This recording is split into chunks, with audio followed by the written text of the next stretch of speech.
Jean-Luc Mélenchon a fait du Mélenchon, mais on peut voir cette bascule sur le plan, donc je rejoins tout ce qu'a dit Kevin de manière très, très nette, mais sur le plan de l'écologie, effectivement, il revient dessus. Pourquoi ? Il faut expliquer peut-être pourquoi. C'est parce qu'aujourd'hui, les écologistes sont dans une situation catastrophique. Ils ne sont pas en capacité de présenter une candidature autonome parce que Marine Tondelier, sa candidature ne prend pas dans les sondages d'une part, et d'autre part parce que les écologistes ont enregistré des déroutes électorales sans précédent. Pour ne parler que des élections européennes, les écolos ont perdu, ont vu leur score divisé par 2 entre 2019, Yannick Jadot, et 2024, Marie Toussaint.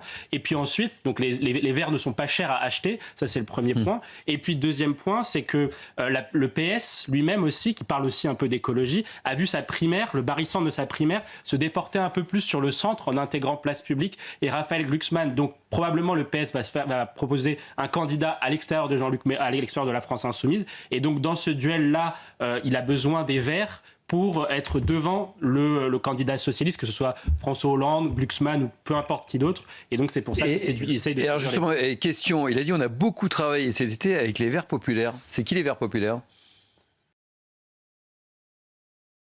Le problème qu'ont les Mahorais aujourd'hui, c'est un problème qui est philosophique.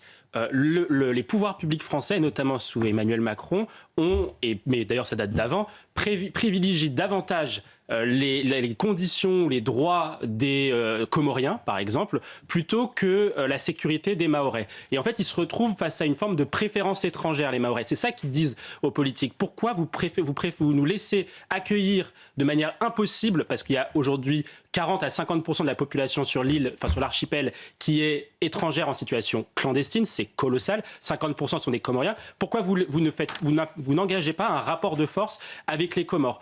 Jean-Luc Mélenchon dit qu'il faut discuter avec les Comores, mais c'est la même ligne que celle du président de la République, d'Emmanuel Macron. Il faut rappeler qu'en 2019, Emmanuel Macron a signé un accord d'aide au développement et de coopération économique de 150 millions d'euros versés aux Comores. Pour autant, le président des Comores continue à faire son chantage. Il a d'ailleurs lui-même suspendu l'accord, ce qui en fait, en quelque sorte, il a un peu marché sur la France. Il s'essuie un peu les pieds sur la République française. Et d'une part, il suspend l'accord. Ensuite, après, il continue de déclarer que Mayotte appartient et doit appartenir aux Comores. Et il envoie sa population, entre guillemets, aller coloniser Mayotte. C'est ça la vérité aujourd'hui sur le dossier de Mayotte. Et on ne comprend pas aujourd'hui dans notre pays que déjà, on n'arrive pas à se faire respecter de l'Algérie, mais la 7e puissance économique n'arrive même pas à se faire respecter des Comores. On va changer de sujet. Le sujet de Pedro Sanchez au niveau européen. Moi, j'ai du mal à comprendre aujourd'hui, et Kevin l'a rappelé, on va payer les conséquences d'une politique qu'on n'a pas choisie. C'est le principe européen. Et moi, j'ai du mal à comprendre que l'Union européenne, parfois, sait se montrer très virulente à l'endroit de certains pays qu'elle estime ne pas respecter les valeurs de l'Union européenne, Pologne, la Hongrie par exemple. Mais par contre, quand un pays comme l'Espagne aujourd'hui ne respecte pas ni ses engagements au niveau de Schengen, c'est-à-dire de défendre les frontières extérieures de l'Union européenne, ni même les valeurs de l'Union européenne, puisque dans les valeurs de l'Union européenne, il y a un principe qui est clair. Chez nous, en Europe, on accueille dignement les personnes. Est-ce qu'on a l'impression qu'à Ceuta, on accueille dignement les gens ? C'est impossible. Dans votre question, vous avez la réponse. Qui sont menacés, exactement, qui sont menacés de viol. Il y a eu des dizaines de morts depuis le 10 juin dernier. Donc, le 10 juin, pardon. On est aujourd'hui 10 juillet, pardon. On est aujourd'hui face à une situation qui est désastreuse. Et j'en veux pour preuve aussi le fait que les passeurs, qui sont des mafias aux portes de l'Europe, s'adaptent à la politique des pays européens.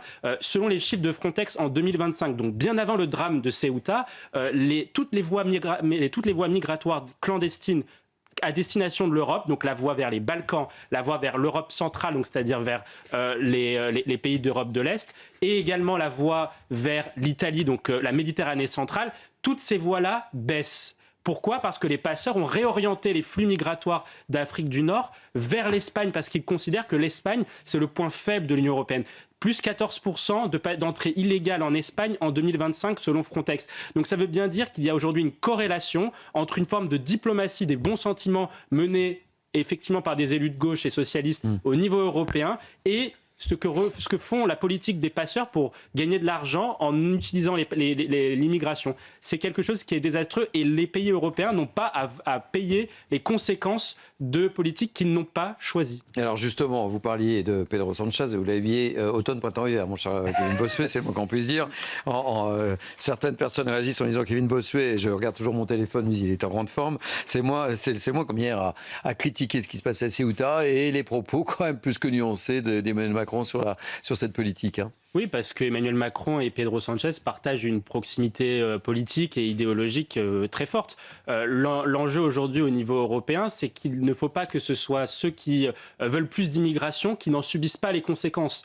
Donc, c'est-à-dire que si les Espagnols votent pour un Parlement qui ensuite après permet à Pedro Sanchez d'avoir une majorité, eh bien ce sont à eux de subir les conséquences de l'immigration. Or le problème c'est qu'au niveau européen, très souvent, et ça date pas du cas espagnol, mais ceux qui sont pour plus d'immigration ne sont pas ceux qui en subissent les conséquences. Par exemple, longtemps ça a été les pays d'Europe du Nord qui voulaient plus d'immigration pour solutionner leurs problématiques sociales et le vieillissement de leur population, mais c'était les pays du Sud, l'Italie, la France, etc., la Grèce, qui subissaient les conséquences. Cela n'est plus supportable pour un certain nombre de pays européens.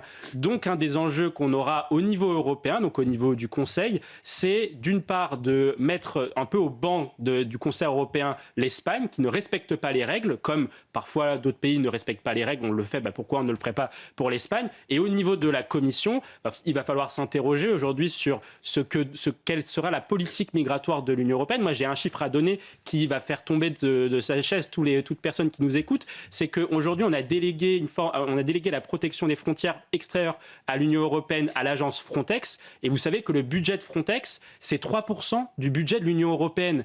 Comment on peut avoir une politique communautaire sur ces sujets-là, allouer un budget aussi faible, qui est donc de 3 milliards d'euros, plus faible que le budget de la culture en France, alors que le problème est effectivement très important et que les crises migratoires ne sont pas maintenant, elles sont surtout devant nous. Je sais que vous étiez en vacances cet été. Michel Onfray dit qu'en 2027, tous les sujets essentiels seront tout simplement escamotés, on ne va pas les aborder. Vous êtes d'accord avec cette lecture? Oui, je suis d'accord avec ce que dit Michel Onfray et surtout sur la question, on va dire, de l'européisme du président de la République. Il y a un paradoxe qu'on pourrait soulever aussi également dans le prolongement de ce que dit Michel Onfray, c'est la chose suivante, c'est que Emmanuel Macron est peut-être même certainement le président de la République française de la 5e qui est le plus pro-européen par rapport à ses prédécesseurs. Et pour autant, c'est le président français qui a jamais eu aussi peu de pouvoir au niveau européen. J'en veux pour preuve le fait que au Parlement européen, son parti Renew a pris une claque aux élections européennes en 2024. Donc son influence au Parlement européen est très faible. Au niveau de la Commission européenne, Thierry Breton s'est fait sortir et il n'a pas réussi à avoir de l'importance dans ce qu'on appelle les top jobs. Donc c'est les postes les clés de la Commission européenne. Et finalement, il a perdu des arbitrages face à Ursula von der Leyen. Et au niveau du Conseil, donc des chefs d'État européens, on voit bien que la parole de la France, à l'exception peut-être du dossier sur l'Ukraine, est beaucoup plus faible pour l'avenir des politiques européennes. On le voit sur la PAC. Aujourd'hui, l'Union européenne, les pays européens sont capables d'imposer sur la politique agricole, sont capables d'imposer le traité UE-Mercosur contre l'avis du président de la République, contre l'avis du Parlement français, contre l'avis des Français en règle générale qui sont contre ce traité. Donc il y a quand même ce paradoxe-là qui est que plus on a un responsable, un chef d'État qui est pro-européen, moins son poids au niveau européen est fort. Bien sûr, il faut se mettre aussi à la place de tous ces Français qui vivent dans ce qu'on appelle la ruralité, je mets des guillemets parce que c'est un mot un peu technocrate, mais parce qu'aujourd'hui, en fait, il y a effectivement, vous l'avez rappelé, dans le Parisien le rappelle, moins 15% les fêtes de village. On parle aussi beaucoup de désertification des services publics. Les médecins partent, notamment les médecins de famille qui partent. Vous avez des écoles qui ferment, avec beaucoup de classes qui ferment, des élèves qui ne peuvent plus du coup étudier, qui doivent prendre le car pour aller aller à l'école du village d'à côté. Vous avez aussi des problématiques sur tous les services publics, etc. Et quelle est la réponse de l'État aujourd'hui à cela? Il y a un vrai enjeu, je pense, pour la présidentielle de 2027, c'est de rééquilibrer le territoire. Aujourd'hui, l'État, chaque année, donne 1 milliard d'euros à la ruralité. Je mets toujours des guillemets, c'est le plan ruralité. À titre de comparaison, l'État met 10 milliards d'euros sur la politique de la ville, les fameux quartiers prioritaires de la politique de la ville, donc je schématise, les banlieues. Comment on peut expliquer dans notre pays, alors que des gens qui vivent dans la ruralité, des gens qui vivent dans les quartiers populaires subissent les mêmes problématiques sur la désertification des services publics, comment on peut expliquer qu'on a un rapport de 1 à 10 ? Pour beaucoup de gens, notamment de Français qui vivent dans ces territoires-là, c'est devenu insupportable. Je suis parfaitement d'accord. Et je trouve que les ruraux aujourd'hui sont les grands laissés pour compte. Ah oui.